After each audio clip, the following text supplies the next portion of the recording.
Gracias. Ladies and gentlemen, again, it is Friday. It is 6:30, and we are at That Fantasy Show. So I do appreciate it. I'm your host, Yosi. Next to me, you have AKA Bruce Wayne, AKA the Loudmouth, AKA JT, and we have a special guest, Mr. Chris Lauderback from 11 Warriors. So hopefully, we give you a good show. First and foremost, I do want to say, and I say this with the dearest heart, I was never a Buckeye fan to start until I moved here. You guys, when you moved here, you guys are a completely different mindset. I'll put it that way. The culture you have here, the excitement, it was something I never kind of seen when I was in DC. When it came here, it was more like a college. You had like the parties, things like that, the tailgates. So that first and foremost, thank you for making me enjoy being with the Buckeyes. Man, don't talk about the old school partying when they were burning couches for wins.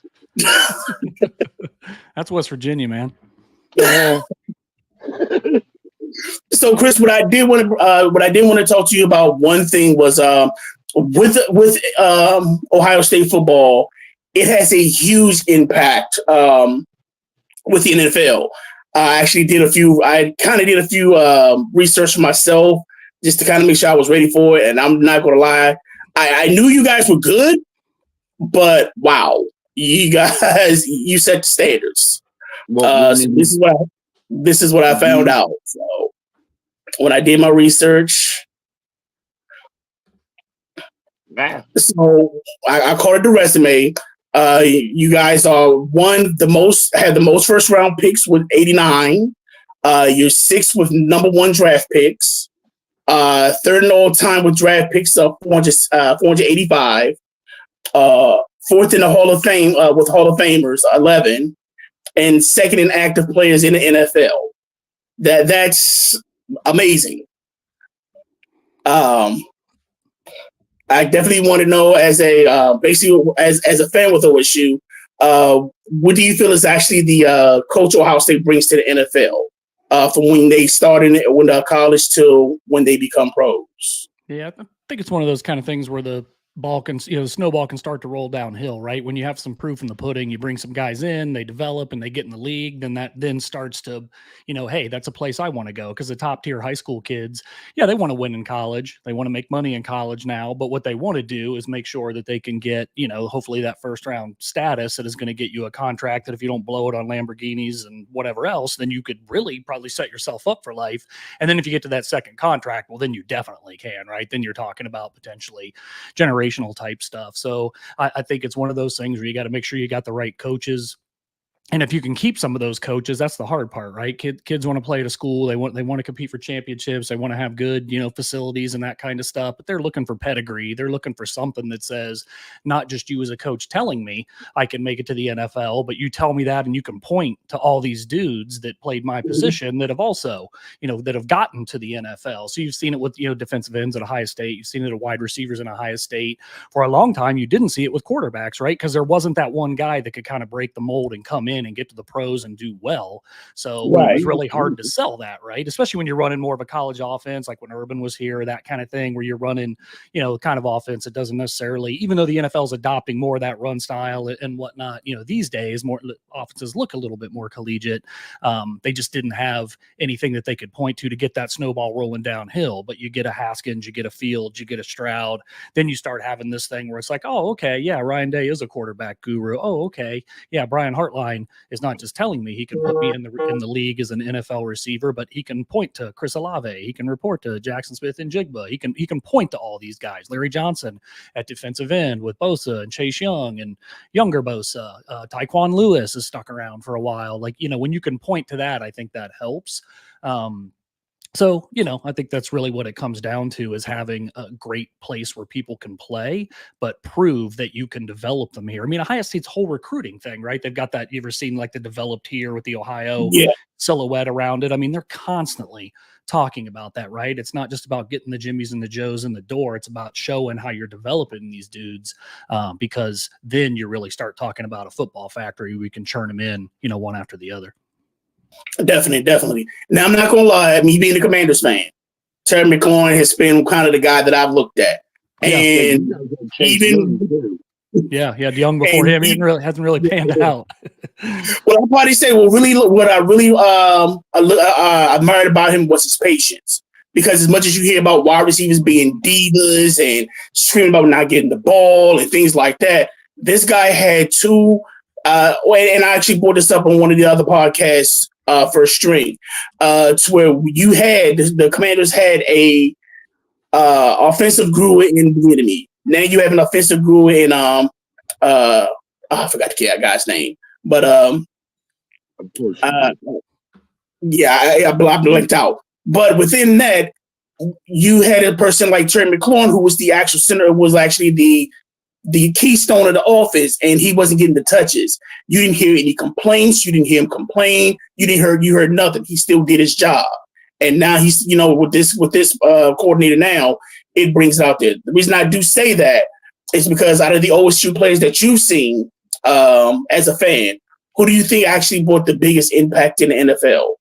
From college to pros. Yeah. Well, if I guess first, maybe a couple words on McLaurin. I mean, I think what you saw from McLaurin is that was, at Ohio State, he showed those same traits, right? Like he was never the go-to guy at Ohio State. And it wasn't until his senior year that he even had 700 yards.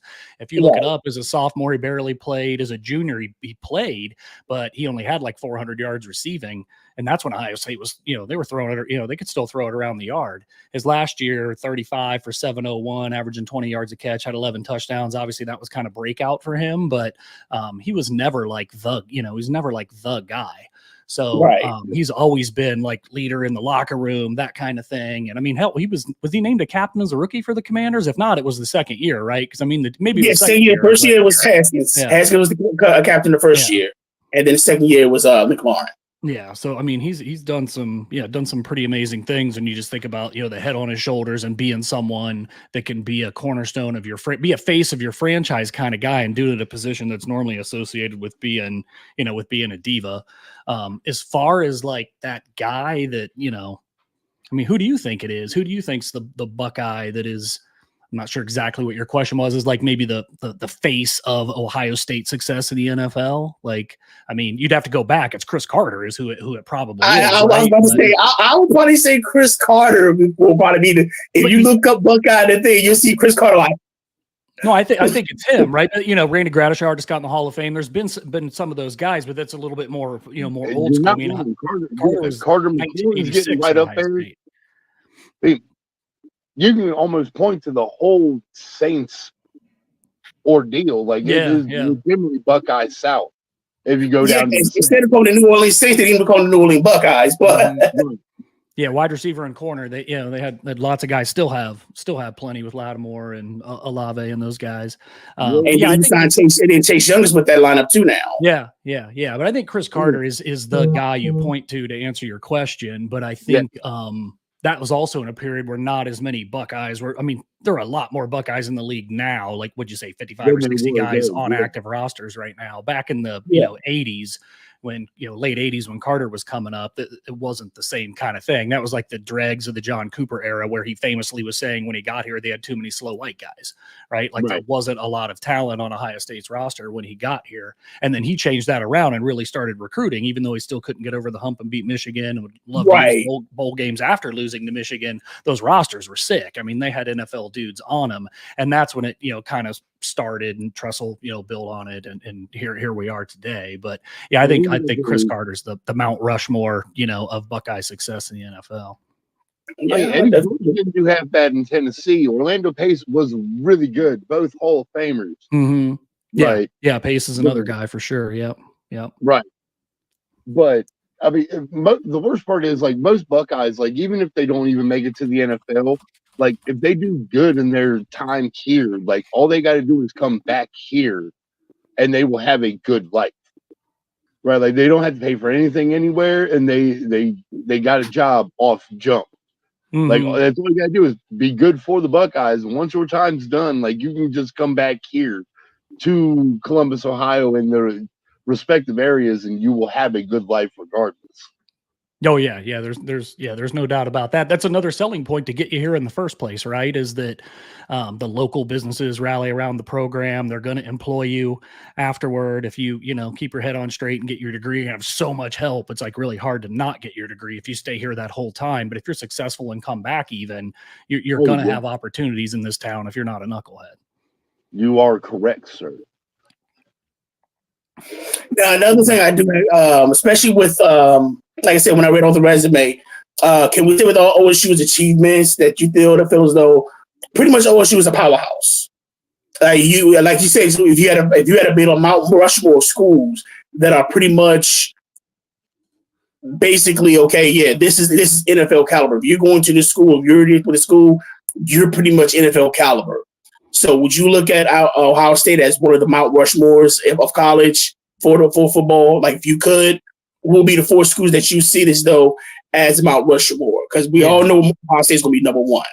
Yeah, well, I mean, Alabama and Georgia are putting as many guys in the NFL. I mean, it's Bama, Georgia, and Ohio State's probably in that top tier of developing recruiting NFL caliber high school kids, and then developing them into NFL players. But after that, I think it's a cluster of schools. I mean, Notre Dame doesn't win a ton, but if you look at it, they put a lot of guys in the league. Michigan puts a lot of guys in the league. LSU puts a lot of guys in the league. LSU, USC, Stanford, yeah. Yeah, there's another tranche. Guys in. Mm-hmm, right. Mm-hmm. But I think the top 3, I mean, you're talking about just looking at the recruiting rankings every year. It's usually Bama and Ohio State and Georgia in some kind of order. So that 4th one, if you're looking, Mount Rushmore has 4. I think it's kind of like alternate. It rotates because those other 3 to me have kind of separated from the pack in the last handful of years. And with NIL, it's interesting because I think some folks thought NIL might kind of dilute that a little bit because everybody could do, different things. But I don't know that that's necessarily done that yet, right? I don't think it's made Ohio State, Georgia, and Bama any stronger per se, but it definitely hasn't diluted. It's diluted the talent pool a little bit beneath that and spread it out. So I think in that mid-tier of college programs, you have a lot more competition. Some of those teams are better than they used to be, but it's still pretty top-heavy in college football. Well, what I will say is this with OSU. Oh, go ahead, Jay. I was gonna be an asshole. With the whole NIL deal, thing, it was just, like you didn't have to hide the $100 handshakes in the background anymore. You could just do those in public now, and it was okay. Mm-hmm. Like that's like legitimately what NIL pretty much did was just like the bags of cash getting handed to the kids. You don't got to feel bad about it now. Just hand it to them. Yeah. Now there's a paper trail and it's legal. Yeah. I think that's a fair point. I do think that even, and I'm not Pollyanna about it, Ohio State, everybody was doing what they needed to do to bring in talent. But I think that there's still something to be said for if you have facilities that are better than everyone else and you've got a track record of bringing dudes in, you don't necessarily have to pay everybody even before. Some folks are just like, man, this is by far and away the best opportunity for me to get to where I want to go. Right. Yeah. Look at what my high school was dealing with and what I get to walk into at Ohio State. Those are, so much far high above. Mm-hmm. Right. What is it? I know when you walk into the Woody, there's a waterfall right when you walk in. Like, who's not like, yeah, I can work out here. Yeah, I can do that. Let's go. Well, when you first walk in, there's all those trophies and Heismans and all that stuff. It's like, again, it just kind of proves to you, like, okay, yeah, this is a factory. I can go to Alabama and be good too. I would not suggest otherwise, but hey, you can be successful here. Yeah, I will say this: with one thing I would definitely say about Ohio State, you're going to be on TV.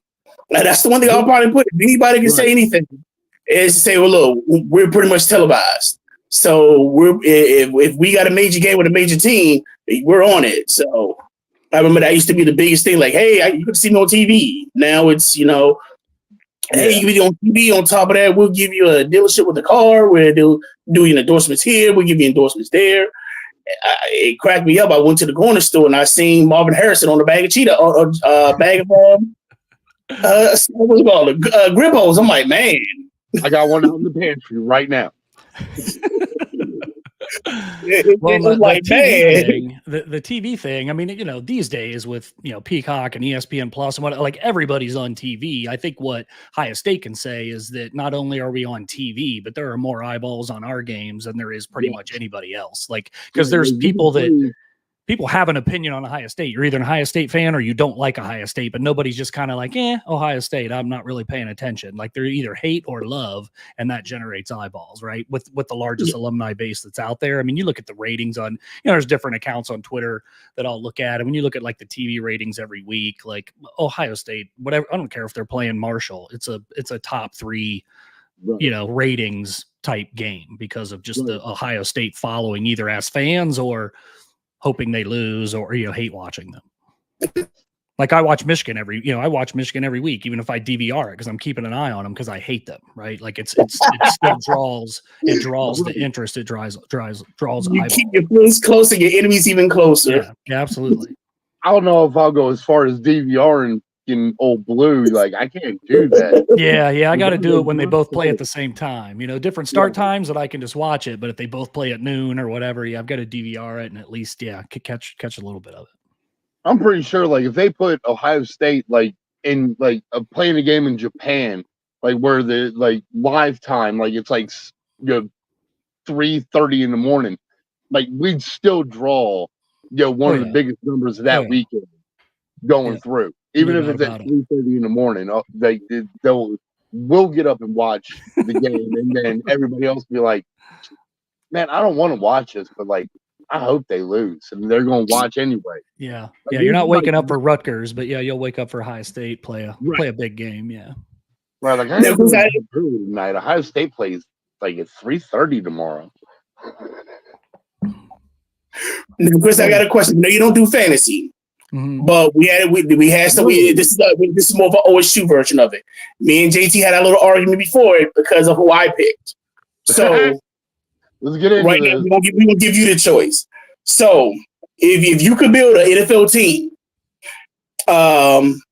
with Buckeyes, give me 3 defensive players, 3 offensive players, and a coach.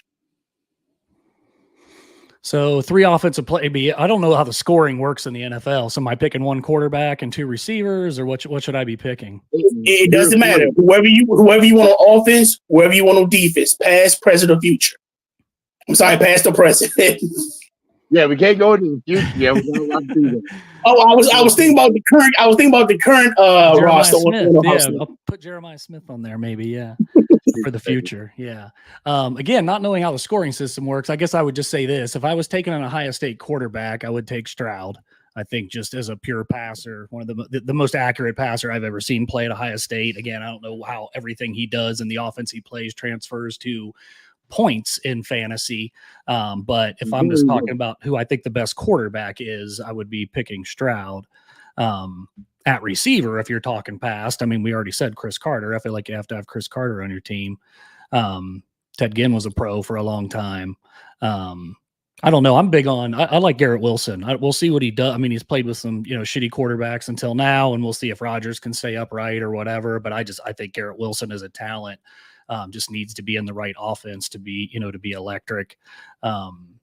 Gosh, at running back, you don't hit old tinfoil hat. I think Wilson will just take it in and just keep running with it. But a lot of it does depend on the tinfoil underneath the helmet. Yeah, to keep that ball going down the field. Man, running back. Did you guys have a running back again? Because you know the scoring system better than me. Did you even have a running back? Well, we picked out 3 offensive and 3 defensive. My defensive was Chris Gamble. I got it right, JT. Okay. Offense, right? AJ Hawk. Defense first. AJ Hawk and Chase Young on defense. Okay. Offense, I'm going Troy Smith. I'm going running back Kevin Smith and Chris Carter for wide receiver. Why do you keep putting Kevin into it? It was Robert Smith.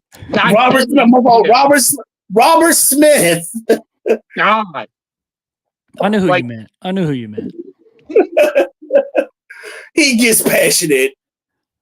God, Where's Harley? Where's Harley Quinn when you need her? Like, if we try hard enough, I don't even think we can find a Kevin anywhere on OSU fucking rosters ever. There's probably a walk on, like, 20 years ago that never saw the field or something. Exactly. Right. I knew there was a Kevin somewhere. But yeah, that's why Coach. I will probably say, I will probably say, I want to say Urban, but we see what he did in Jacksonville, so I'm gonna have to go with Tressel because Tressel still kind of gives me that to where he was basically he run the ball, but he knew when to pass it. He knew when to punt it. I mean, Tressel was awesome, but I think if you're talking fantasy, I don't know if he's not going to air it out. I think I would go with Day just because this dude's got a NFL offense, NFL passing game. He's a quarterback guru that he's brought here. So I think I would probably take Day. He's been in the NFL, was on Chip Kelly's staff, and had some success with the Niners as well. But yeah, I mean that's a pretty good lineup. So Troy, I mean, he obviously wasn't a good pro. You're just saying like that's just your dude, or? No, I'm not gonna lie. The way he threw that ball fascinated me because he made it effortless. I mean, he could run, he could throw. I mean, he can throw, but the way he threw that ball, it was just like flicking the wrist, and it was out like a missile. Even when he did play, and I think this is when he played for he only played. It was the funny game. He was with the Ravens. Yeah, he played for the Ravens. Ravens against Kansas City. He did at the end, didn't he? Now he started. He was drafted to the Ravens, but then when he got sick, that's when Falco took his spot. So he was actually scheduled. He was scheduled to be the starter when he got sick. Flacco, yeah, Flacco. He did. Okay. Falco played in the Rose Bowl and threw the game. We already been through this. But he went to Ohio State. He did go to Ohio State. Johnny Utah. Yeah. But when I seen him play, in Kansas, he played against Kansas City, and he still had that rocket. And I was, like I said, Troy, I feel as though he actually was healthy, had the right team, had the right coach, he probably would have been a factor in NFL. He could have. That is so much of it, right? Just getting in the right system, being like, it's hard to learn an offense when you're running for your life. Like there's, like Aikman, right? Like a lot of people are like, man, it's amazing he panned out because the first year he just ran for his life and they went, 2-15 or 14 or whatever it was. But yeah, I think Troy, I thought he would be good in the pros. I was surprised that it was, kind of a washout. Yeah, and I thought it fit him perfectly because when they drafted him, you still had Steve McNair. He was in his final year. I'm like, okay, so he has a good mentor. And then you picked up I'm about to say Shane. Joe Flacco. So bad I would have messed up the name. But Troy got sick, and then he took over, and it was kind of like, man, what would have happened if he would have started? But I felt as though with Troy, he definitely had the right pattern. You had a good quarterback that fit how you played. Mm-hmm. He was great in the pocket. He could run, and he had an arm. And I felt as okay, he has the right actual mentor for him. And then when everything kind of just went everything sideways, and unfortunately the passing of Steve McNair, he was just shipped. Then when I seen him go to the 49ers, he had a little bit of run the 49ers, but because of Singletary, how Singletary was, he actually shot work with Singletary. And it was like his career just never really got a chance to jump back. Yeah. After that. Yeah. So your offense was Robert Smith, not Kevin Smith. You had Troy Smith at quarterback. Mm-hmm. And then who was your third offensive guy? Chris Carter. Right? Chris Carter. Okay. Who'd you have? Who were your three offense? We'll talk defense in a minute. Defense, I had Chris Campbell. No. I want to know the rest of the offense. Like, I was saying we get three offensive players, three defensive players we can choose. So my three would have been Troy Smith, Robert Smith, and Chris Carter. Defense would have been Chris Campbell, AJ Hawk, and Chase Young. Yeah. Coach, I would definitely have said I would go with Tressel. All right. So what did you guys argue about? What was your lineup? Well, mine would have been JT Barrett just because like JT, but like he was one of the smartest quarterbacks we've ever had. Like he just, sure. I mean, he was a game manager, but he He could worked that win. ball down that field. Mm-hmm. Devin Smith, because you couldn't outthrow him regardless, right? Like I know he had a bad haul in the NFL, but like you could not outthrow that man. Just throw it as far as you can. He's going to catch it, right? And then like I want to take Ricky Dudley because that was just a beast of a man for a tight end. And again, in fantasy, they're just point vultures and just throw him the damn ball. Like when you're 20 yards and in, he's going to catch it for the end zone. Right. No, I didn't mean this for the fantasy wise, but basically, if you were a GM and you wanted to build your team off OSU, you got 3 players offensively, 3 players defensively, and a coach that you will build your team from. Right. Oh, I'm gonna mess you up on defense. I really do, because like I know you took AJ, and that's fine. He's great on Pat McAfee's show. He has a great smile. He laughs a lot. But I would like definitely go Bobby Carpenter and Anthony Schlegel on the outsides, like just causing mayhem. And then like my third one, I am going fantasy with this because I would take Mike Nugent as my kicker because that dude did not miss in college, and I love that man. If he was still, because he was a kicker in high school, right? No, Timmy was a kicker in high school and he was bad at it. But Mike Nugent didn't miss in high school or in college. Damn it. He only started missing when he got to the NFL, and I don't know why, but like he was still my dude. He picked it up when he was in Cincinnati, and he got more consistent when he was in Cincinnati. Hold on. And my coach is Woody Hayes. I do not care. There you go. I can get like I will fight you. Woody Hayes. So you don't care if he punches somebody when they about to win the game, huh? Like, yes, that man is passionate. He wants to win that game. Hell, the NFL, he might not even get fired. He might get an endorsement from a boxer company. Like, yeah, we like how you hit that right hook. You want to? Like, I'm sorry. Woody Hayes, he was asked in an interview why he was up by like 20-something points anyway, and they asked him why he went for 2 when they scored a touchdown, and he said because they wouldn't let me go for 3. Yeah, he was stone cold. He was stone cold. I was actually against Michigan in 68, I think it was. They were up 48 something, and they went for 2 to get to 50. And then the next year, Michigan upset Ohio State, and that was part of the reason why was they beat them. Ohio State lost 24-12 the next year. But yeah, Woody can't go wrong with picking him. You guys give me a little bit time to think while we were talking. So I would say if I go to offense, I'm still taking CJ. I just think CJ is the purest passer that I've ever seen. I love Troy Smith for sure. I love JT Barrett for sure. Man, Stroud to me, I felt like he got a bad rap at Ohio State too, because he played on teams that had shitty defenses. So he kind of got a bad rap for not beating Michigan. It's like, what else do you want this dude to do? He almost won the Georgia game all by himself, but the team was so terrible that he couldn't win it, kind of thing. It was like, I feel like they won games, he won games in spite of his defense, whereas maybe some of those other guys had better defenses when they were playing quarterback at Ohio State. So I'm taking CJ for sure. Taking Chris Carter. You got to take Chris Carter.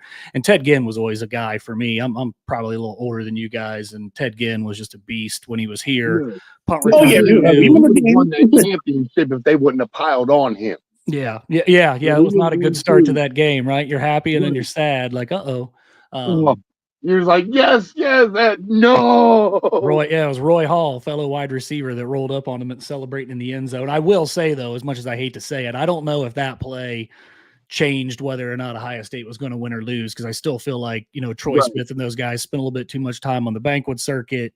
The offensive line did not block anybody. Like, Tressel was in his own head going on for 4th down from like his own 28 in the first half. Like, that game just got out of hand quickly. Yeah. And I don't think it's fair to Florida to say that was just because Ginn got hurt. Because Ginn got out. Yeah, you're not wrong. And then on defense, like you're Woody Hayes, who my dad was huge Woody Hayes disciple, but he was also Jack Tatum. So Jack Tatum's got to be on my defense because he was the original, killer in the secondary, headhunter. I mean, legit, not funny, but legit paralyzed the dude with his hits, because that's how they played the game back then. And then Antoine Winfield's my favorite Buckeye of all time. So I got to have Antoine Winfield on there. Little guy, play the corner, but could play the run like a beast. And then I feel like I want a defensive lineman or something in there. So I'm not really sure who to take because there's been some great ones, but I do feel like Nick Bosa is the best of the bunch that have been in the last handful of years when they were churning out defensive ends. So I'll say Tatum, Nick Bosa, and Antoine Winfield. Coach, I already said Day, right? I just feel like Day is an NFL coach at heart. Right. So Timmy, so JT, your brother kind of, I guess you hurt his feelings.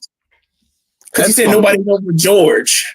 Yeah, Eddie George. Yeah, I mean, obviously had a great pro career. He did. I didn't name a running back, right? I didn't even take a running back. Tim's beef is with Ciozi because he took Robert Smith over Eddie George. I didn't even take a running back. Oh, I was thinking about Claret, but I could not do it. I could not do it. He busted his ass for that year, but he's pretty injury prone. Yeah, pretty injury prone, and kind of flamed out. But man, running back. If I was taking one, I'm trying to think of who I would take. Eddie was obviously a workhorse back. Yeah.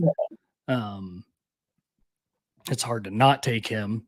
Zeke had some pretty good years. I don't know if they stack up to Eddie's in the NFL, but as a college back in big games. But he adopted that Eddie belly roll with the jersey. Yeah. So, the worst part is, they let him do it now, but, they have to, earn the right to be able to do that. Right? And the fact that they let him do that in the NFL is amazing. That they let Zeke do that in the NFL and roll his jersey up like that. Come on now, they love to fine you for everything. They're trying to loosen up, right? The No Fun League moniker. I think they're allowing all these goofy celebrations and all this other stuff that goes on today. I'm indifferent to it, but when the whole team runs 70 yards to celebrate a interception in the end zone in the fourth quarter of a lopsided game, I'm like, just keep it moving. But I'm old. Get off my lawn, guy. Chris Rock did call it something else for NFL, but we're not going to say that. Yeah, we ain't going there. But I'm not gonna lie, Chris, when you brought that up, the first thing I thought about was basketball. When they were talking about the cheer celebration, so when they scored a touchdown, the whole team's doing the river dance. I'm like, that's a blast from the past. Yeah. But the funny thing, you actually answered the next question that I had. Because I'm assuming you're gonna say CJ Stroud, but I was wondering who in the league are you actually following? I know you say you're not a big avid of the NFL, but is there a certain Buckeye that you check to see how they're doing their stat wise or something like that? See how they're doing? Yeah, I mean, I feel like I check them all. I mean, we've got a guy on staff who that's what he does is compiles all the stats each week and writes an article just saying, hey, this is what the Buckeyes did in the NFL called Across the Shield that he puts out on Tuesdays. So, and he's got a composite on there that tells you what they did this week, but also what they've done for the season. Usually drop some YouTube clips and some stuff like that if there's some key highlights or whatever. But I pay attention to them all. I pull for most of them. I have no problem saying I feel like when Zeke was here, things I knew and heard and whatever else, I'm like, that's just a bad dude. I'm not going out of my way to cheer for Ezekiel Elliott personally, because I just don't think he was a good dude. But Stroud, I feel like was an awesome dude when he was here. Like I said, I felt like he kind of got a little bit of a bad rap when he was here, mislabeled a little bit. So I definitely pull for him, but I hope all these guys do well. I mean, I think over this past many years, a lot of these guys are churning out are not just really good players, but they're really good dudes. Like Justin Fields is a really good dude, right? Like Olave is he was a 3-star. This is a 3-star coming in, playing well here and parlaying it to an NFL career and still, has his head on straight. Smith and Jigba, all these dudes. So I pull for, and I don't not pull for Elliott. Don't get me wrong. I'm just saying I'm not really paying that much attention to what he does, even more in his prime, because I just didn't really think he was that good of a dude. Now we'll say this with Stroud, and I feel bad. I don't know if you follow the week 2 game where where Chicago played Texas, and he tried to give him a cheer up, and a lot of people kind of looked at, well, why would you do something like that? And I'm like, wait a minute, this is a brotherhood. And it feels like a brotherhood, even if you are on opposite teams. And I give Stroud a lot of credit to where he basically wanted to, give him a heads up, kind of keep his shoulders up. Because would we give the same offense? Would we have that same issue with Tom Brady giving Williams the same thing. Tell him to keep his head and stuff like that. Mm-hmm. And I kind of feel as though he got a bad rap on that. Yeah, I think that, he even he got asked a question about it in the presser the following day or whatever, and said he wasn't trying to, big brother him or big time him. Or I forget what he said, but I wouldn't even, I think Caleb Williams is an ass anyway. I don't really like that dude. I think he was pretty cocky at USC and didn't really accomplish a whole lot as a team. And when he always seemed like he had body language negatively toward his teammates all the time. And I don't know. That's another dude I have no problem not cheering for. So I feel like Stroud was trying to talk to him, and I felt Williams' body language towards him sucked. Like it was like he wasn't even really listening. So I don't know. If that dude fails, it won't break my heart. But I'm not gonna lie. He's a dude from BC, but I'm glad we didn't pick him. Yeah. Look, I hate to say it. I hate to be that guy. I hate it's like I'm glad DC, a good first round pick. I'm not gonna lie, Jalen is doing his thing, but my money was on Trey. But I'm glad. But I will say this: I'm kind of glad they proved me wrong. So one of my new favorite people because, yes, the Bears are now 1-2. Yeah, about to be 1-3, and I still need them to go that till the end of the season. I'm hoping for 1-17. So Chris, we have a deal with JT. So he's saying the Bears will not win 4 games. Now I do believe that they will probably get a win streak and try to make a run for the wild card. So I got to make it over that. So his deal is basically if the Bears get 5 games. He has to run a 40. Oh, okay. Yeah. Now, the question is, we're trying to get a vote on how bad should we abuse him. One, he's an OSU fan. And some of his family members, as his brother likes to say, that they have what did Tim say? He called them the sewage hyenas. Something like that. That's referring to he's referring to Michigan. He called the sewage hyenas. And the other choice is to where you see as the Batman shirt, and we want him to go with Superman running the 40. No, I will run naked. I do not care. That'll help your time. Right? Just some cleats, nothing else. I don't want to see it anyway. I got that Airstream line. I'll be there. Now, he said he could run a 46 flat. A what? He said he can run a 40 and 6 flat. Oh, a 40 and 6 flat. Yeah, it'd probably beat me in a race. I'm not gonna shit talk your Brady. It was 6.92 or something like that for Brady. I think I could do that, and I'm 43 years old. Yeah. So again, that's where we're putting it. You say you can run it at 6.9, right? Right. I will run better than Brady's time. How's that? You look up 6.9 faster than he did. So Chris, you are now officially a witness. Mm-hmm. He said he's running at 6.9. He can run a 40. I think he can do it. He has to do this. We're having it on video. And we're going to see if he can run that 6.9. JT, if I'm you, man, tell him you want to do it downhill, and then if you fall, you can just roll, and you still may get 6.9, right? Downhill's the roller skates, right? I don't. You can put me uphill. I don't care. I'm running faster than Brady did. That dude looked like a brand new, brand new born, fresh born baby deer getting out and trying to run 40 yards. No. Yeah, he has an interesting gallop for sure. Yeah, I feel like if I could run a 6.9, it would come with a couple of torn hamstrings and I wouldn't be able to walk after.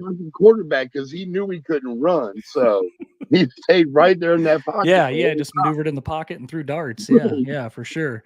But so you think the Bears are 1-2 right now. I think they got the Rams this weekend, who are also 1-2. I feel like I was looking, and I think they might beat honestly, I think they might beat the Rams. Because they got a good defense. Look, all you gotta do is stay under 5. I don't care. If they get to 3 wins, then I'll start to worry. But start stretching. Oh my God! I'll start stretching in December to run in March. I don't care. They got the Panthers after the Rams, though, so that's like an automatic win these days. The Oh, Jaguars suck. They well, got them after that. No, So, Chris, we're actually about to go on. Actually, we're about to go to the headlines. Did you want to join us with it? Talk about the headlines for this week. Yeah, why and not? look, the Panthers have got the Ginger Ninja going for them right now. Yeah, So, they do. They might be all right. That's true. That's actually a really good point because with Bryce Young, they weren't going to be beating the Bears, but with Andy Dalton, that's a little bit different. That's a little bit different animal for sure. Like the worst part is, like last week, like I picked up the Raiders defense because they were playing Carolina with Bryce Young as the starter. Later in the week, did I find out that Andy Dalton was starting? I went, no. I told you that.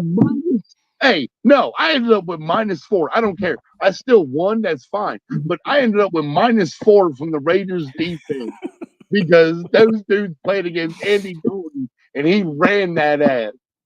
Oh my Chris, God. I'm letting you know now, when he sees his scores in a few minutes, I hope your children cannot hear anything he's saying afterwards. Because it's going to be like just going to be a Jerry Springer comment, right? There's going to be a lot of beeping and blurping. But the first thing we do want to talk about is Monday night's game. With the Commanders beating the Bengals 38-33. I mean, get out. Old Cody Burrows couldn't do a thing. Like, are you honestly? Put this way, here's his stats. Burrow was 19 for 38, 324 yards, and 3 touchdowns. So now, I gave him a new nickname. You know how Cody Rhodes the American Nightmare. I'm calling Curry Bodo the Cincinnati Nightmare. I don't feel like Burrow's the reason they lost that game, though. Terrible defense. No, they lost that game. The offense was not a problem at all. I mean, but when you have a team to where you had this is the second time that Daniels, to where every time they had a possession, they scored. This is he basically has a concept to where they've scored out of every time they've had the ball. So when you get a team, a player like that with a team that's something special. So I would actually, with Daniels, I would definitely say he's something special. I'm not going to lie and say I did not want him as a draft pick because I thought honestly he was going to be another RG3. I figured about him being so wiry and things like that, he's going to get one good hit and he's going to be done. Yeah, but there was no Kyle Shanahan in Washington at the time to tell Daniels not to be him. Like they told RG3, like we know what you did in college, but we don't want you to do that here. We're just going to have you stand there and you're going to throw the ball, and then they got him hurt.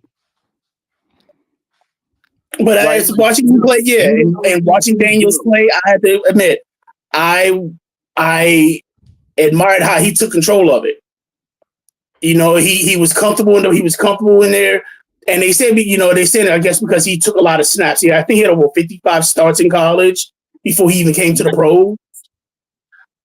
So they're comparing him to Williams. They're like Williams didn't have many starts. If you look at Jay Daniels, he's had over 55 starts from college down. So he was more poised and polished. Yeah, so more seasoned. And at LSU, I think he played with better talent at LSU as well. I think USC is USC, but they've not been great for a handful of years. So that probably helped him for sure. I didn't know. I mean, I thought Jaden Daniels, first of all, like he did have a great game on Monday night, but it's still early, right? I mean, he could go throw 4 interceptions in the next game. And he has thrown one yet, so I'm praying. In the 24-hour news cycle, everything is like, so like, oh my God, like extreme every single week, good or bad. He had a great game, but he's got a long way to go to sustain it. I hope he does. I have nothing against Jaden Daniels, and I would love for him to be better than Caleb Williams because I don't like Caleb Williams. But I still think the jury's still a little bit out. Chris, my new favorite. Their next team is with Arizona. Williams either. No, hey, look, like just watching that game, like you could see that even as comparably speaking, like you got grown ass men in that huddle with you, right? Jaden Daniels is a youngin', like he had command of his huddle when they were in there together. Like they all listened and then they did what they were told, and they went out and won the game, right? Like it wasn't so much of a like rookie, like he doing what like no, like the people that were around him believed in what he was saying to them. So they went out and did as they were told, and they won the game. Like you can't be mad at that. Like there are a lot of young quarterbacks that come in and just go, "You're going to give me respect," like Any Given Sunday type stuff. Like, no, I'm here now. You gonna listen to me? No, that it's earned. And like when you saw them on the field together, like they listened to him, and he has like control of that huddle when he walks out there, even being as young as he is, comparatively speaking, to the rest of the folks on the team with him or on the offense with him. Yeah, he was impressive, no doubt. I hope he does well. Like I said, I'm with him. I hope he does better than Caleb Williams too, because Caleb Williams sucks. That guy. Well, next game is with Arizona, so I think this is going to be another shootout. And the way with the Commanders, you have Marvin Harrison, and you also have. I'm sorry, Chris. For some reason, my brain decides to do nothing when I got questions. But I'm sorry, you have Kyler Murray and you have Marvin Harrison. Now, I will say with the Commanders, their air defense sucks. So I'm definitely seeing another high point game. Oh,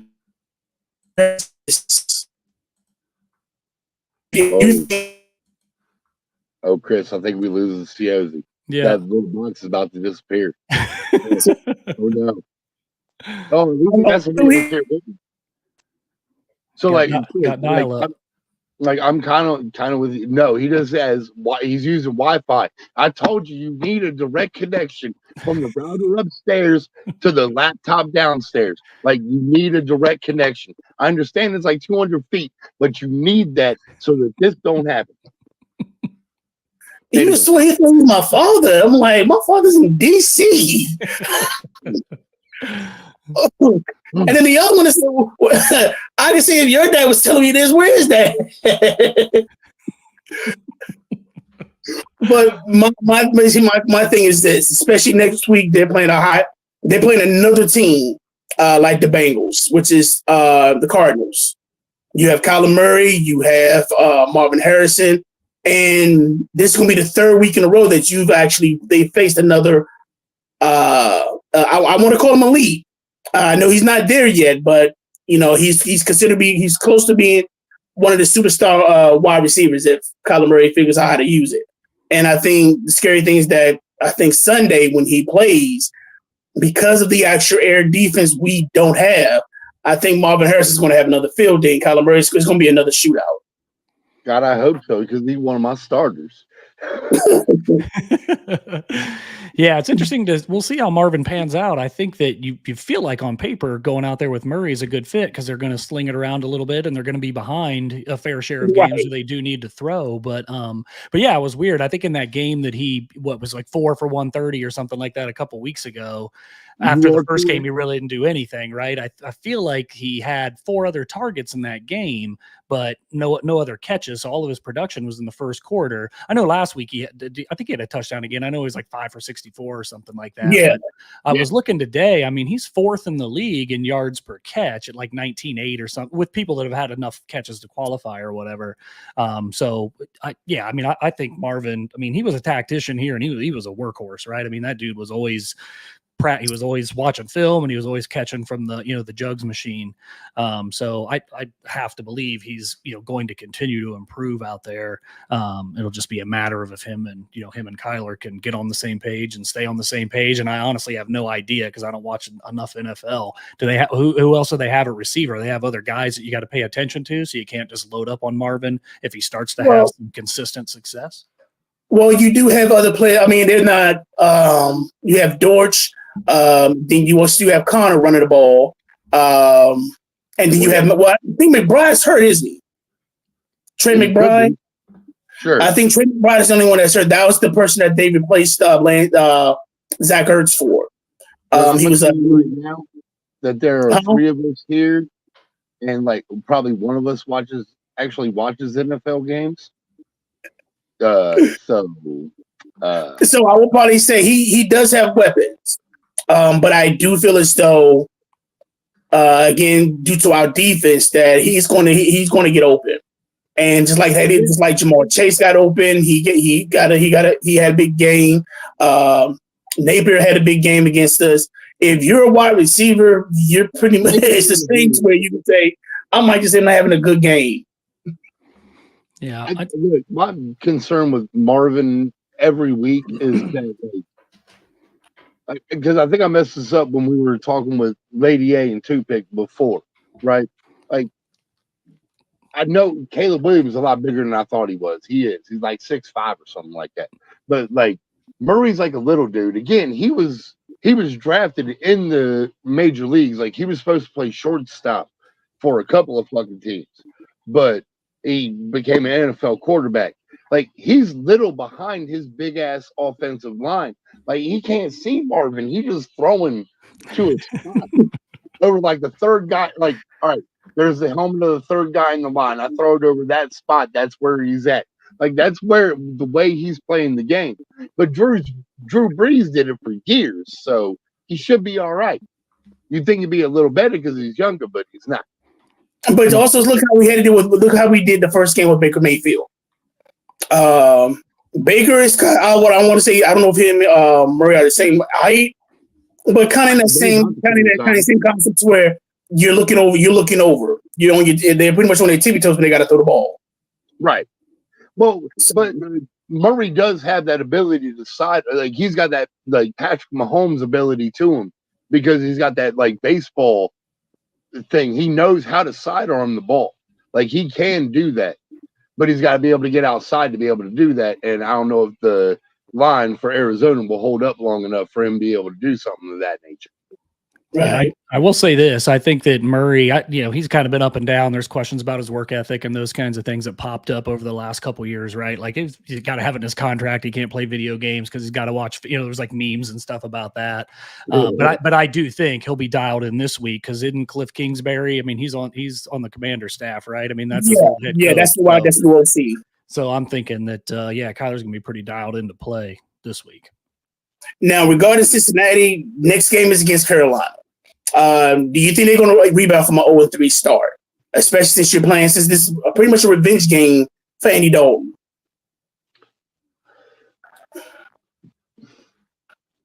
You can go ahead. I mean, Bengals are favored, right? Bengals are favored by a little bit, but I think that I think the Bengals are favored by like 5, I think. Mm-hmm. But still, the Bengals have been bad. They didn't have Chase for the entire preseason. There was no timing amongst anybody. Higgins is hurt at this point, isn't he? No, he played last week finally, right? Yeah. He's healthy. He's healthy. They said he's going to start next week too. I like I said, I don't think it's going to be too bad of an. I think I'll put it this way: if they play like they play the Commanders, they're beating Charlotte. Because to be honestly, I don't think Carolina can keep that. I understand that they played the Raiders last week. I understand Andy Dalton came out of nowhere and surprised a lot of people. But again, that organization knows tape on Bryce Young for 2 weeks, knowing you were getting that team, and then you got Andy Dalton. Like all the tape you watched is out the window, right? Like you watched tape on one guy for 2 weeks, and then all of a sudden you get the backup. Like you got nothing for him. So I mean, I know it's Andy Dalton. You got plenty of film on him, but you don't got film on him with these guys. Like he did do his damn thing in the last game. Like I didn't like it, but I did. Like I was like, yeah, he did it. All right, give it to him. So I got a good fantasy question somebody brought up. Was off at ATN and Devontae Adams for ATN and Christian Kirk. Thoughts? Wait a second. They were off for what? For what? Travis Etienne and Devontae Adams for Devontae Etienne and Christian Kirk. The thing is with this one, let's see what I was thinking. Chris, you can kind of kick it for a second. ETN, man, like I love the fact like they couldn't even spell his goddamn name right. They just put down ETN. I'm there. We got to do the work. We call him DMR. It is legitimately spelled DMR. It ain't spelled that way, but that's what we call it. So I can completely understand ETN. That is great. I will say this is a tough trade for the simple fact that one. Wait a second. You saying who? Take it? Yeah, I will take it. Because right now with Christian, I mean, the only thing the only thing I'll probably look at is Christian Kirk. And then really, with Devontae hadn't really been putting out. Say what? Devontae Adams hadn't really been putting out. That's because you don't know. That's because they don't know have a quarterback. They don't know who the quarterback's going to be. His boy went to New Orleans. Like he don't care no more. Like so even if they do trade him, is he going to go to a bad team? Yeah, but they're going. No, they're talking. Yes, he's going to a bad team. Like you don't. So even if he's going to a bad team, he's going to get the ball more, right? Yeah, but you're getting two play. You're getting Etienne and Chris Kirk for Etienne. Is the same? Or what do you think? No, you're getting Etienne and Devontae Adams for Devon Etienne and Christian Kirk. Right, but you're only getting one person. You're giving away two. No, you're getting two people. I understand you're getting two, but you're only getting one because Devontae Adams is going on the waiver wire next week. Well, he's hurt right now. I don't think he's going to play Sunday, right? They haven't said anything about him not playing. No, I think this afternoon. I think they came out and said this afternoon that he is not playing. I was just saw that Purdy and Kittle are good to go on Sunday. So, yeah, no. If you take both of them, you're really only getting one player. Because Devontae Adams don't help you this week, like you're gone next week. So we need people that are going to give us numbers. Yeah, ESPN reported this afternoon that Devontae Adams is not playing Sunday. Right, he's not. Like ETN, even that, he's with what? He's with Jacksonville, right? That's kind of. What do you mean? He still get the ball. Yeah, but fuck it, with him and Sunshine back there, like it's not fucking cute. I'm sorry, Sunshine back there already running for his life. And ETN's going to do the same damn thing. Well, that's the same thing with Devon Etienne. Remember, Miami doesn't have a quarterback. They got a quarterback. So they're going to be running the ball a lot. So I'm not looking to where I'm looking towards. If you want to say who'd be the better pick, I would say Etienne because right now, if you offer Etienne and Devontae Adams, I would take that, especially since the backups you have is CeeDee Lamb and Jordan Addison. You out of here? No, you're fired. Go. Where's the door? Go. I would say you go to your room, but you're already in your room. I am. No, you don't take that. No. Look, Domo, no, don't take that. No. So I'll go in there chat my damn self. No. Damn.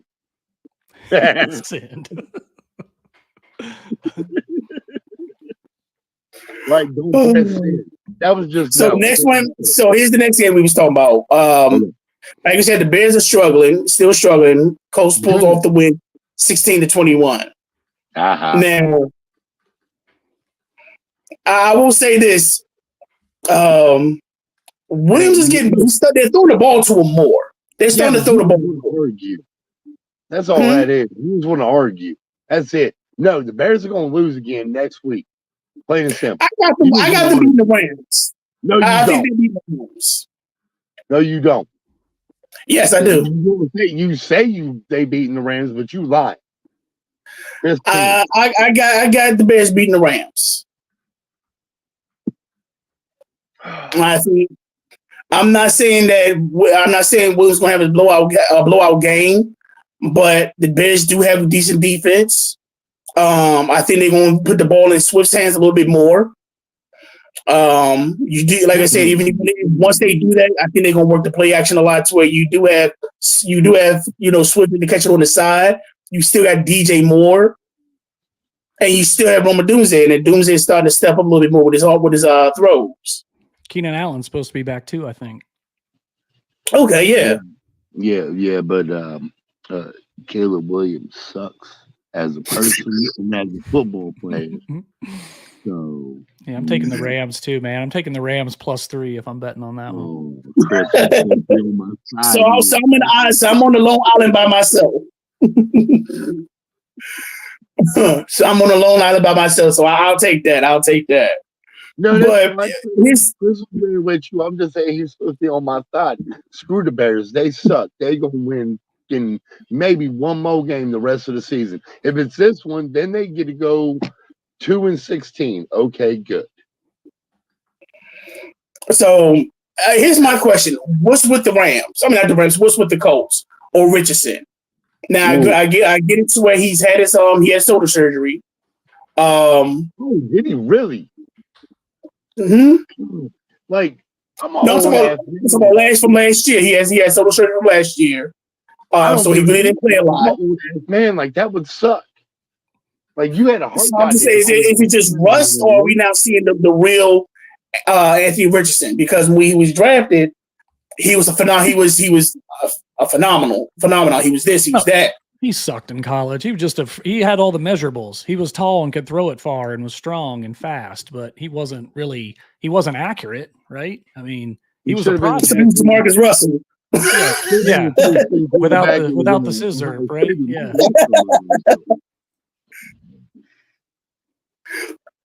Now, do you think we can probably get it together with the actual weapons game? I mean, go ahead, Jay. I feel bad that you're wiping yourself down with a towel. I should be right there next to you, dapping you down like a doctor. I feel so bad. That's appreciate that, Tim. He's told us he thanked us for the show. Appreciate it. So shout out to Tim England. Thank you. Eat it. I just want to know if that's his brother, Chris. Little brother. Yep. He's bigger than me, but he's little brother. Yeah. Who runs a faster 40 is what I want to know. Chris, I'm telling you. That would be a good question. We have to try that one day. I don't care. You put it, I don't care. I'll grab one of those state guys. Like I might not win, but I'm fast as fuck, boy. So the next headline we had was Seattle and the Dolphins, 24-3. I'm trying to figure out, was Tua that important? Yes. You're starting like right now in the NFL, your starting quarterback is everything. If you go to the backup, you're screwed. Carolina's done good because they had a decent backup that they brought on. The rest of them got like D2 guys that came up and they drafted anyway because they could get them at the rookie minimum, and it wasn't really anything. Like all the backups in the NFL suck. Like even Russell Wilson, like he doesn't even want to come out on the field. He'd rather stand there with the earbud in and a tablet going, hey, do this. All right. So we got another fantasy question. Goddard or Laporta? Sibby said Laporta. I'm going to say Goddard because with the Eagles, you just with the Eagles, put it this way, AJ Brown is still with a hamstring. You're right. Devontae Smith is still concussed. So right now you have Saquon Barkley. Just hand him the damn ball because I need all the fancy points I can get. So I'm gonna go with Goddard because Goddard's gonna get most of the touches. Now, yeah, but they're just gonna be underneath. Like I'm not mad at it. Again, he's a tight end. You get closer to the end zone. They're power forwards. You go to the end zone. You put your hand up. Get ready to rebound. That's what a tight end does. Right. That's a job. Right, and it works. And it's been working for years for Travis Kelce. So what's the difference? It has. It worked for Gonzalez. It worked for Gronk. It worked for oh God. Charger. Who's the one for the Chargers? So again, I'm going with Goddard. Goddard's a no-brainer, right? Right now he has twice as many catches and yards as Laporta. Right. I mean, if you see how he played with New Orleans, he had 10 catches for 170 yards. So right now it's like, okay, they're playing Tampa Bay. And yeah, Goddard's going to get the touches. We understand Barkley's going to get the ball most of the time, But when it comes to those short, maybe 3 to 5 yards, I'm sure God's gonna get that ball. He's gonna be Travis Kelce. Right, he's gonna be that check down, right? But again, I'm still going Laporta because, like, he's got short range, yes, but again, within that 30-yard range, it's all tight ends. It really doesn't matter which one you pick. They are going to do better than each other. But tight ends, again, I run 2 tight ends every week. Every week. Just because I know they point vultures once they get within the red zone. Right? You can take a mediocre, like, 3-catch day and turn it into 20 points because 3 of them were touchdowns. I'm not wrong. Right? You can mess up and put a flex in and it's tight end, and you get 25 points out of them on accident. Well, the question is, who are the players? Laporta. Plain and simple. I'm going Goddard because for the simple fact that with Detroit, you still have other weapons to throw it to. You still have Amon-Ra St. Brown. You still have James Williamson. You still have Diggs. You still have Diggs, and you still got Ty Montgomery. So Laporta probably get a catch here and there. He might get one for the end zone. But if I basically have a team to where their wide receivers are hurt and they're probably having backup wide receivers playing, I'm guaranteed God is going to at least get a few more catches. He's going to be the primary person if it's not Saquon Barkley. So I'm going with God. Seriously, right now, you start tracking dollar. Okay. Gobert this week. Dollar. So okay. Dollar. You guys, so we basically Chris, again, you're a witness to this. Yeah, I don't care. I'm going Goddard. I'm going Goddard. You're going Laporta, right? Again, we got Chris as witness. Right, and I'm going you check it next week. You owe me $1. Just go and give me a bag of Funyuns. Nope, you get $1. A bag of Funyuns. Bag of Funyuns is $1 too. You got $1. I'm bougie. I want onion rings. No, you know my own damn onion rings. That's fine. I'll give you $1 to do it with. You can come out to my job, and we can just shake the machine. They pop out 2 at a time anyway. There you go. No, I got $1. There, Domo. I'm so that it's accepted. We have $1 bet. Yep. They got that. Whoever was between Laporta and about Goddard gets $1. Yep. We would do the trading places bet. Yes. Yeah, I'm down. Okay. $1 right here. So we got that out of the way. So let's go to the next one. So right now, again, we talking about Seattle and the Dolphins. Chris, I got a question, and this is me. Should Miami trade to get Bryce Young? No. God, no. No. Sorry. He's not good. He's not an NFL quarterback. I don't Carolina's a bad system and you're doomed to go there, but I don't think Bryce Young, he's not going to be a franchise quarterback anywhere. Has Carolina turned into the new Arizona? Because I remember back in the day, Arizona was where good. I thought it was the Raiders, right? I thought it was the Raiders. You said on that.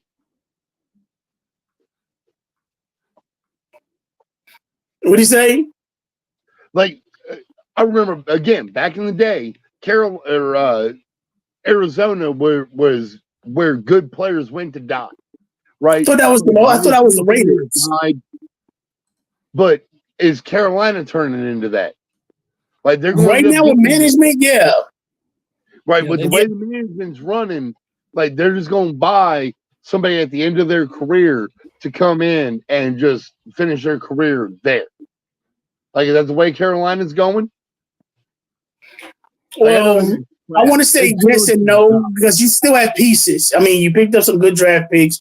You picked up some decent players. One of your draft picks is still in IR, in Jonathan Brooks. So once he's cleared to actually work out and perform, we'll get to see how he takes effect. And yours, Chris, I don't think he's terrible. I think right now he's gone through a lot. Basically, I don't know if you heard, I guess and I know this has nothing to do with football, but I guess the girlfriend that he was dating. Yeah, I saw that. Basically, dating and stuff like that. Yeah. And it's the same girl that dated like some other NBA players or some other pro athletes. My mindset will be this: get him out of Carolina, get him someplace new, have him as a backup. So, like, he's upset because he dated a broad that dated a bunch of other athletes just to date athletes, and he's mad because she left. He's in his feelings. Is this legal on YouTube? Can I do this part? Like, he was dating a whore. Like, what else did he expect to happen in the end? Like, does that work? Like, I didn't really say it. Like, my hands are up here. Like what else? I deal with this every week. On to the next one. I'm sorry. I deal with this every week. Sometimes I visit him on bowling, and it's even worse. I don't even have anything against Bryce Young. I think he's in a bad situation. In a better situation, he would probably look a little bit better. But I mean, none of us are NFL draft scouts, and not that they get it right every time either. But I thought it was ridiculous the way Stroud was getting kind of bad mouth and pushed down in that draft with, oh, he's the first one to leave practice and all this other bullshit. And they're like, pumping up, Bryce Young at the same time, who was a great college player. But when I just saw, like, he's just kind of slight of build, and I don't know. I don't feel like he processes information the same way that Stroud does. And I definitely don't think he eats, drinks, sleeps football the way that Stroud does. And he could be a decent quarterback somewhere, but he's never going to be a top 15 starter in the NFL. I don't. I hate to say it like this, and I know JT, you probably won't slap me for saying it. Not if you crying over a female right now. I'm like, wait a minute. I'm a pro athlete. He was playing bad before that, though. He was terrible last year. Exactly. So my thing is, let me get myself together. Yeah.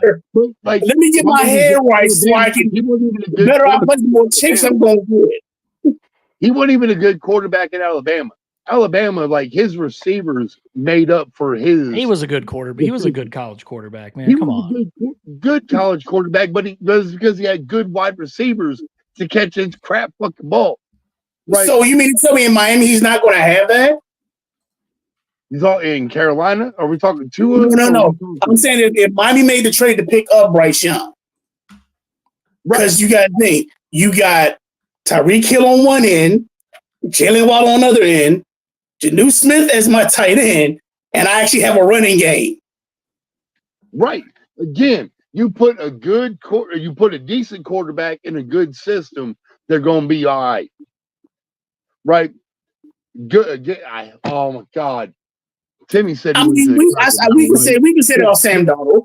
I can agree with that with Sam Darnold.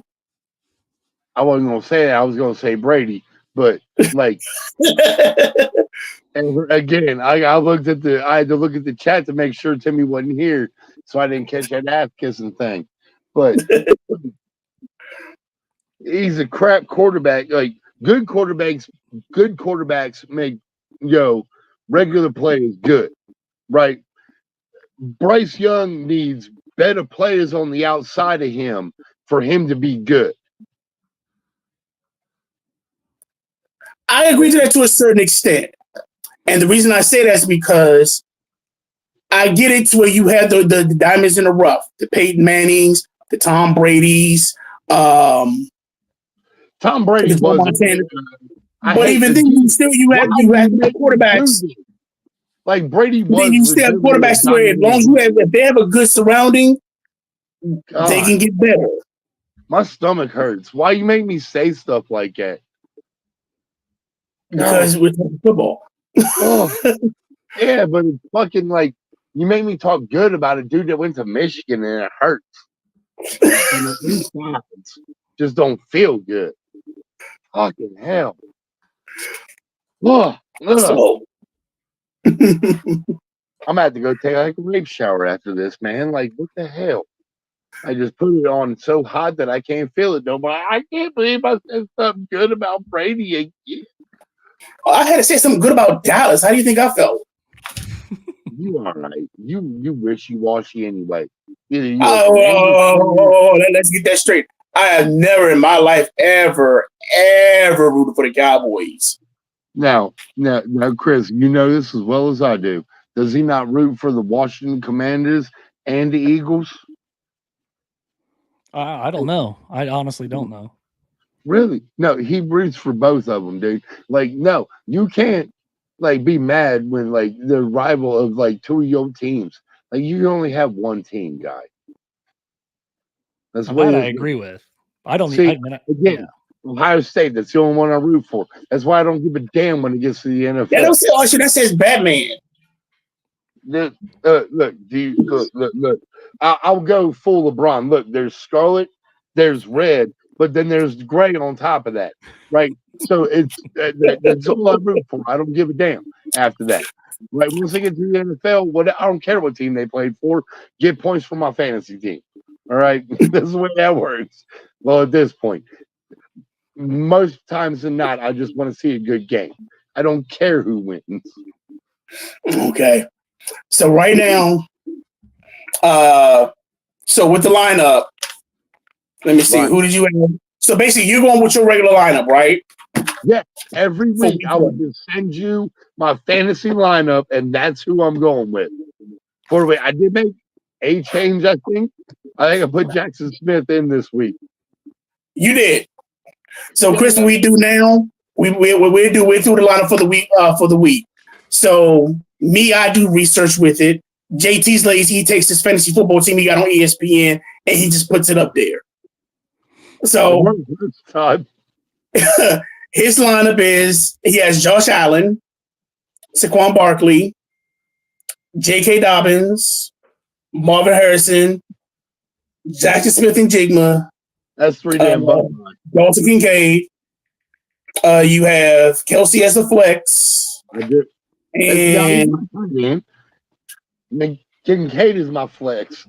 Kelsey's my tight end. Don't you do me like that. My fault. Oh, no, that's mine. That's yours. I did change these. Yeah. My bad. That was last week's. This week you have Jared Allen, Saquon Barkley, J.K. Dobbins, Marvin Harrison, Jack Smith and Jigba, Travis Kelsey, Dalton Kincaid, and you have the Texas defense. You damn right. Okay. Now, mine is, like I said, I got Kyler Murray. Here's my lineup. I got Kyler Murray, Barkley, Saquon Barkley. I got DeAndre Swift, Marvin Harrison, Terry McCullum, Brock Bowers, Jamar Chase, and I'm picking the San Francisco defense against the Pats. So, last week's lineup, this is what happened. So, let me make sure I got it. Go ahead, put my number. JT, this was your score last week. I don't care. I won my game. I'm a happy guy. Hell, Sip won the other league 95-89. So that was yours. So you had Josh Allen got you 30.92 points. Barkley got you 33.6. Hopkins got you 8.4. Harrison got you 17.4. Smith and Jigba got you 6.9. Kincaid got you 3.1. Nice. Kelsey got you 7. And the Raiders defense got you -4.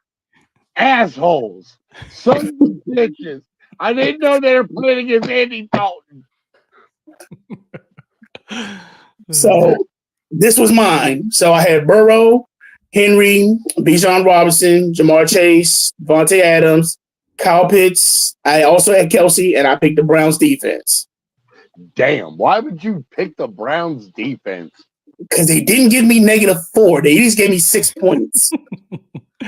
Well, they were playing. Who were they playing? Who was it? The Giants or? Yeah. True statement. I take it all back. I'm sorry. So right now, here's our score so far. That was week 3. You're 0-2. I'm 2-0, and Chicago's 1-2 as we stated.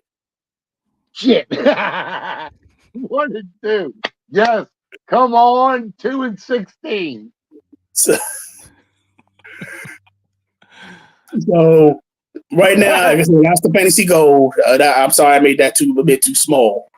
So So for the lineups that we have, so right now, here's how we're doing it.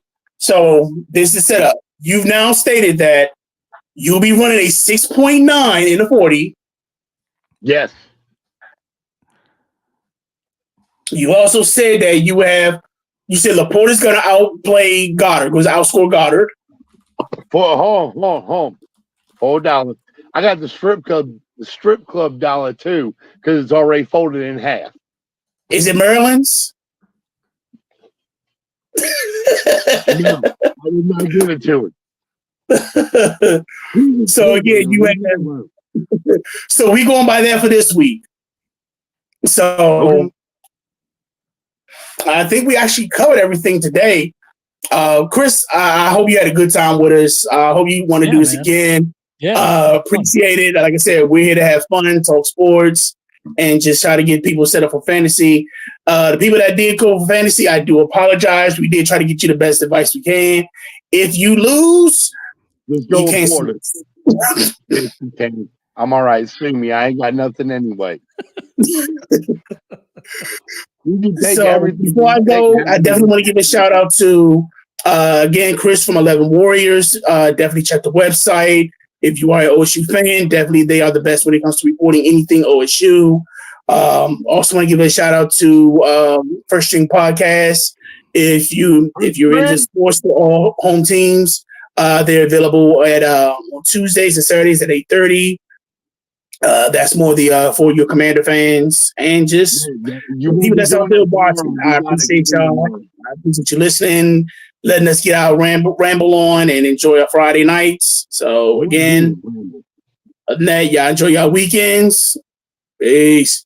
Thanks, guys. That was fun. Thank you. I appreciate it.